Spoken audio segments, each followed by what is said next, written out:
Bueno, primeramente, muy buenas noches. Mi nombre es Andrés Reinaldo Ramos. Darles una explicación de cómo realizar la bobina para esta práctica número 2, ¿no? En este caso, tenía un toroidal, ¿no? Un núcleo toroidal de 0.22 milímetros de externo, de diámetro externo, y 0,11 milímetros de diámetro interno, ¿no?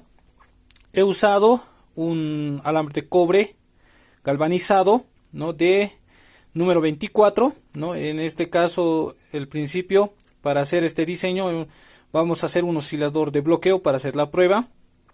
Y en mi caso, ¿no? Yo he usado 13 vueltas en el L1 y en el bobinado 2, 13 vueltas también.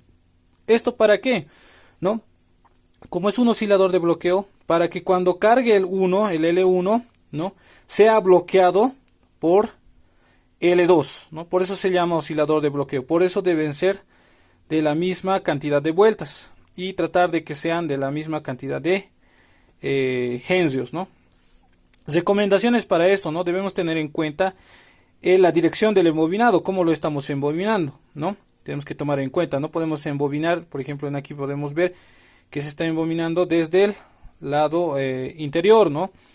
Y este desde el exterior, ¿no? Entonces esas condiciones tenemos que tomar muy en cuenta, ¿no? Una vez ya teniendo esto el embobinado, vamos a realizar nuestro circuito de prueba de oscilador de bloqueo. Este es el circuito de prueba, ¿no?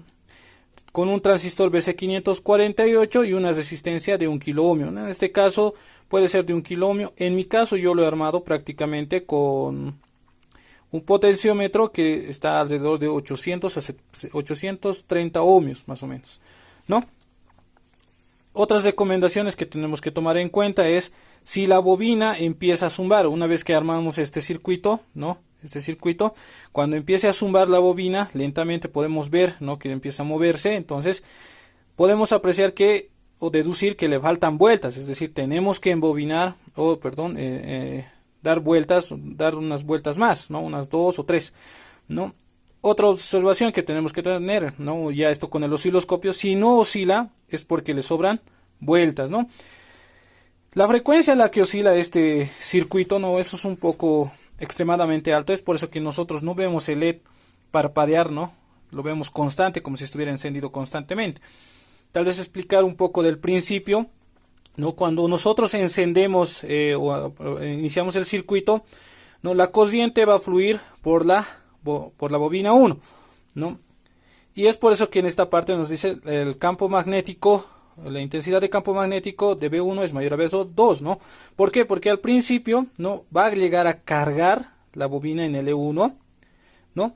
Haciendo que, ¿no? Pase por la corriente, vaya por base, ¿no? Y haciendo un incremento en el voltaje de colector emisor, ¿no? Ahí nos podemos dar cuenta. Luego, posterior a eso, va a causar que la bobina 2 se llegue a cargar, no se llegue a cargar. Y aquí tenemos, ¿no? Ya el inducido ya va a ser, la intensidad de campo magnético va a ser ya menor, ¿no? De B sub 1 con respecto a B sub 2, ¿no? Y aquí tenemos nuestra referencia de gráfico, ¿no? Algo que tenemos que ver también, ¿no? Es que posterior a eso, ¿no? Ya va a ser cíclico en realidad, ¿no? Y este es el gráfico que tenemos que observar en el osciloscopio, que es en el osciloscopio de colector a emisor. Tenemos que observar más o menos esta forma de carga y descarga, ¿no? Que va a sufrir la parte del transistor en realidad, ¿no? Y la parte de base emisor, ¿no? Teniendo esta forma, teniendo un voltaje de referencia elevado respecto al nivel de referencia de 0.7 voltios, ¿no? Entonces, veamos, ¿no? Cómo estamos. Aquí tenemos nuestro circuito, aquí tenemos nuestro potenciómetro, podemos ver, ¿no? Aquí está conectado nuestro osciloscopio, ¿no? Entonces, vamos a ver de esta manera, ¿no? Aquí, ¿no? Podemos apreciar, he usado el canal 2, el canal 3, ¿no? El canal 2 es el del celeste y el canal 3 es el rosado, ¿no? Entonces podemos observar, ¿no? Que está oscilando, ¿no?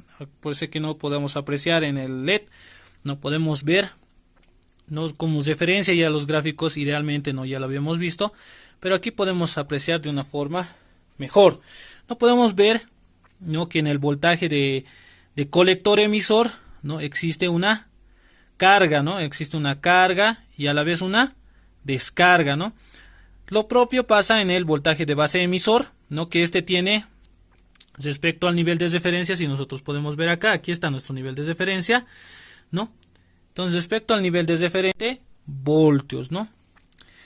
Como ya les había explicado, no podemos apreciarlo, quizás con el osciloscopio sí lo podemos hacer, pero así a simple vista no podemos apreciarlo porque la frecuencia a la que este trabaja o está oscilando es demasiado enorme, ¿no? Entonces no vamos a poder apreciarlo. Muy bien, espero que este sea nuestro probador de transistores NPN y PNP, ¿no?